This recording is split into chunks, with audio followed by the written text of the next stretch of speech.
Hello, everybody, and welcome back to the Cold Hard Truth podcast. I'm Jack Smith, and I'm coming at you guys today with our first 2021 NFL Draft Scouting video. We're going to scout some of the top 2021 NFL Draft prospects and come to you guys to share our findings, insights, and final opinions. If you guys want to see more of these videos, leave a like and subscribe to the channel because that is the best way to show your support on the videos. But getting into this episode in particular, as you saw in the title and thumbnail, I'm focusing on Ohio State quarterback Justin Fields. I'm going to go over the scouting process and then describe what I believe Fields' skills and deficiencies are before moving into my final opinion. When it comes to scouting a player, specifically a quarterback, it is necessary to take everything into account because of how important the quarterback position is and just how large of an investment teams are making when they draft their next franchise quarterback. Teams place the fate of their franchise on the line each time they gamble on a quarterback, so it's important to look at all aspects of who they are as a player and a person. This means taking a look at the film, the statistics, and who they are off the field. These are kind of the three pillars of my scouting style, and thus the three things we'll focus on in this video. Let's get into it by starting to look at the film. When I watched Justin Fields on film, which included multiple full games as well as all of his touchdowns and interceptions, the biggest thing that stood out to me were his accuracy and his ball placement.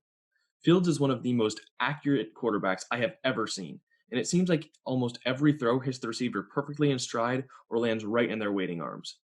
Fields has this unique ability to throw the ball to the perfect spot almost every time, and for me, this wipes out one criticism that could possibly be made against Fields. You could look at the situation that Fields is in and think that any quarterback would succeed because his receivers are amazing and his scheme creates wide open routes, but no matter how open his receivers were, Fields' throws were always right on the money. One thing I want to see Fields improve on, however, is his anticipation. Fields is accurate and does hit his receivers off their breaks, but there were many times on film where Fields would release the ball as the receiver is making his break or after they've already made their break. Because DBs in the NFL are faster and the spaces will be tighter, Fields will have to learn to trust his receivers' routes and release the ball before they break, or else NFL defenders will break on the ball themselves and take it the other way. Fields simply hasn't had the necessity, however, to anticipate his routes because of the gaps in the coverage that his scheme creates. And though that is something that worries me, I am confident that he will be able to develop the skill over the next year at OSU and when he gets to the NFL. Another thing I noticed on tape was Fields' eyes. The great QBs are able to move through their progressions and rarely fix themselves on their first read, and I was impressed with the maturity that Fields has in this area. There were many plays where Fields would end up throwing to his third read or even his fourth read, and he rarely fixated his eyes on just one receiver the whole play. Fields does play behind a very skilled offensive line who often give him a clean pocket with time to throw, but these trends make me believe that Fields will have no problem finding the open receiver in the NFL. The fact that he is able to scan through his progressions on nearly every play makes me believe that he will be able to succeed as a passer and find the open man in the NFL, even if he plays with some lesser receivers or a lesser offensive line. Also, even when the play does break down, Fields is well equipped to maneuver around the pocket or get out in space to make a throw or tuck the ball and scramble. Fields does an amazing job of keeping his eyes down the field as he rolls out, finding completions that other QBs simply wouldn't. And even when everything goes wrong, he can turn nothing into something with his raw talent and scrambling ability. However, every reaction has an equal and opposite reaction, and there are many times where Fields tries too hard to make a play and takes unnecessary sacks or makes poor decisions. This is by far the biggest concern I have with Fields. He needs to learn that not every play can be made, and sometimes it is the best decision to stay ahead of the chains by just throwing the ball away. Enough of me just telling you about these mistakes. Let's get into a couple plays from Justin Fields' game against 9th-ranked Indiana that show you exactly what I'm talking about. I think that this Indiana game is a near perfect case study for what Fields needs to improve on. You've seen enough great throws and accurate balls during this video so far to understand that Justin Fields is a great quarterback with lots of skills, but Fields' 3 interceptions against the Hoosiers are perfect examples of the negatives that I've been talking about. I'll let the first interception video roll and then get into what I saw, and then we can watch it a second time so you guys can look at it again. Ohio State on this drive. First down to 10 at the 49. Fields again going over the middle and intercepted. Intercepted by Indiana's Jamar Johnson. As you can see, his receiver's breaking over the middle, but the problem is Fields doesn't throw the ball until he's already made his break and until he's already open. I want Fields to be able to throw that ball before he is open into the open grass and let him catch it and run for possibly a big completion. But as you see, he throws the ball way too late, is jumped by the safety, and gets returned the other way. Now we get to his second interception, and I want to show you guys again what happens before I dissect it, and then we can watch it again.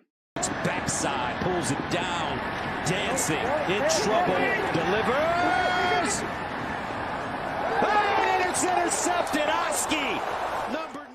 As you saw, Fields refused to throw the ball away under tons of pressure, and he just chucked it up, and it bounces around and gets picked off.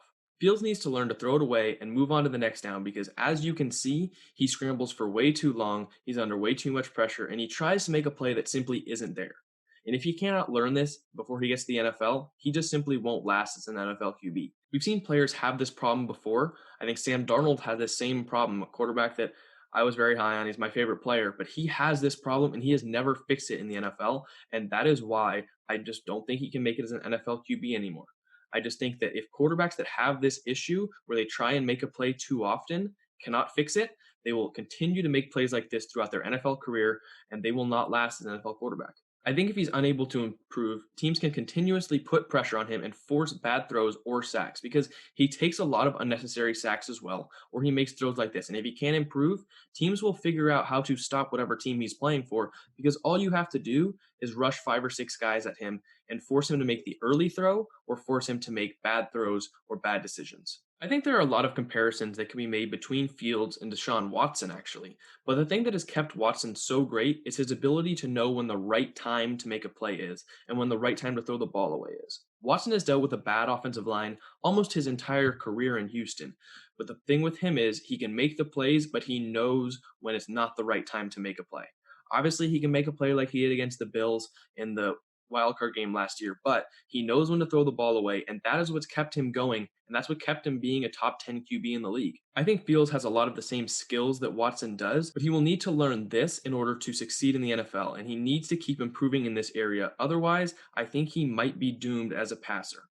We see this again in the third interception. Again, we'll do the same thing that we did through the first two. I'll let you guys watch it right now. He's been the go-to man on third down for Fields. Here's Fields. He'll run it. And Fields just throws it up. Intercepted. Johnson. I think many of you might agree. This is just simply one of the worst throws I've ever seen. And I think Fields was just pressing a little bit too hard to make a play.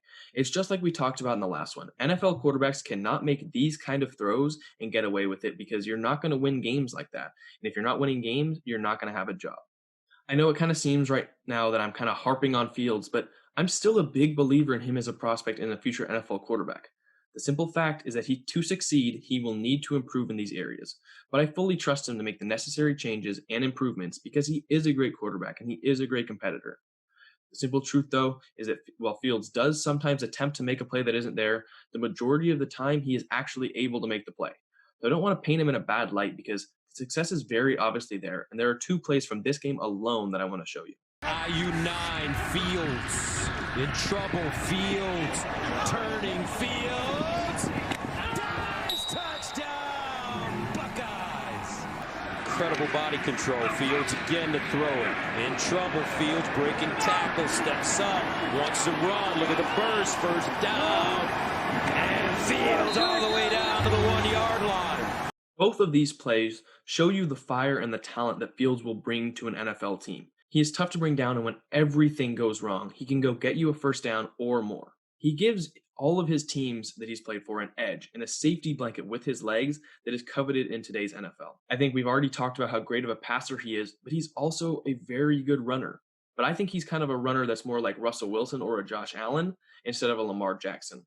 While Lamar Jackson depends on his running ability, I think Russell Wilson and Josh Allen use it in dire circumstances, and that allows them to give their team a chance when it seems like there is none. On a play like a third down where everything's covered, Josh Allen can scramble out and get his team a first down, and so can Russell Wilson.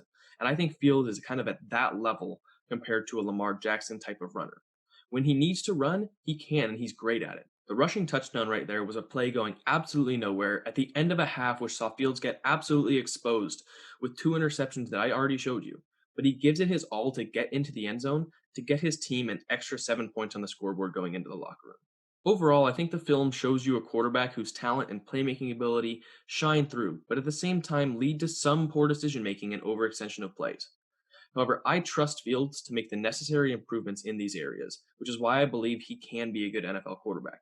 Also, the film shows you a passer who can put the ball in the perfect location at any circumstance and who can make any throw on the field. The truth is that Fields is an excellent quarterback on film.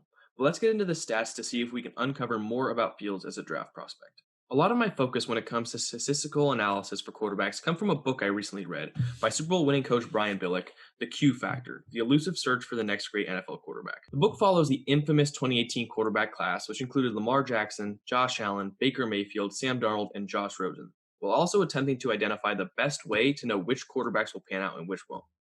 I heavily recommend this book to all of you out there as it was great and informative read. Anyways, Billick and his co-writer James Dale dedicate an entire chapter to the idea of extrapolation. The gist of the idea is that single-year stats can be impressive, but instead of basing your decisions about a quarterback on a couple statistical categories, it is necessary to look at how their stats extrapolate over time. If you're interested more in the idea, I would highly recommend the book, and I will leave a link in the description for anyone interested. I ended up using the ideas from the book as I looked over field stats, and not only are they incredibly impressive, they extrapolate very well. He did not play enough his freshman year at Georgia to accumulate any notable stats, so I started from his sophomore year. His completion percentage during his sophomore year was an impressive 67.2%, and so far has improved to an absurd 79.6% in his junior year. Also, his touchdown percentage and interception percentage are out of this world. In his sophomore year, he threw a touchdown at a rate better than 1 in 10 throws, and only threw an interception once in every 100 plus throws. His ridiculous touchdown rate has also somehow improved during his junior year, and apart from the Indiana game and the interceptions I showed you, his interception rate is set to improve as well. On a more surface level, Fields threw for 41 touchdowns and only 3 interceptions during his sophomore year and added 10 scores on the ground, giving you 51 touchdowns to only 3 interceptions. Fields has all of these impressive statistics that you want to see, and when you lift up the hood, the underlying statistics somehow also wow you just as much. I assume Brian Billick will be happy to see that Fields' stats have extrapolated well over time, and I do not see that stopping, to be honest. Fields is a box score destroyer, but at the same time is a technically sound quarterback who has improved each year of his career. And enough for what he is as a football player, I want to get into what he is like as a leader and what he's like as a person off the field. Off the field, Fields is the same dazzling prospect that we see every Saturday. There are no events that make you question his maturity like we saw with prospects like Baker Mayfield, but instead events that solidify Fields as a competitor who loves the game of football. Fields transferred from Georgia after just 1 year, and to me, that just shows his confidence as well as his desire and determination to play football. His unquestioned love for the sport came out again this past offseason when Fields started a nationwide petition to bring back college football alongside players like Trevor Lawrence. I believe that these two just prove that Fields is a natural born leader, and I have no doubts that will continue as the face of an NFL franchise. I believe that this just shows you that he wants to be on the football field, which is something that you want to see in a quarterback. Overall, I was very impressed with what I saw in Fields, and while my scouting isn't quite done yet, I want to see how he does throughout the rest of the season and the combine. I have begun to form an early opinion on him as a prospect. He has some things he needs to work on, but both the film and statistics show me that he is a great quarterback who is completely capable of improving, and I fully expect him to keep doing so. Like I said, I'm not done with my scouting, however, on Fields, so there will most likely be a part 2 to this video. So if you guys enjoyed the video and want to see a part 2, please leave a like and a comment letting us know that you want more, and make sure to subscribe and turn on notifications for more NFL and scouting content. I want to thank you guys for following along, and I also want to hear what you guys have to say about Justin Fields, so leave a comment letting me know your opinion. That's all I've got for you guys today, so thank you guys for watching, and I will see you next time.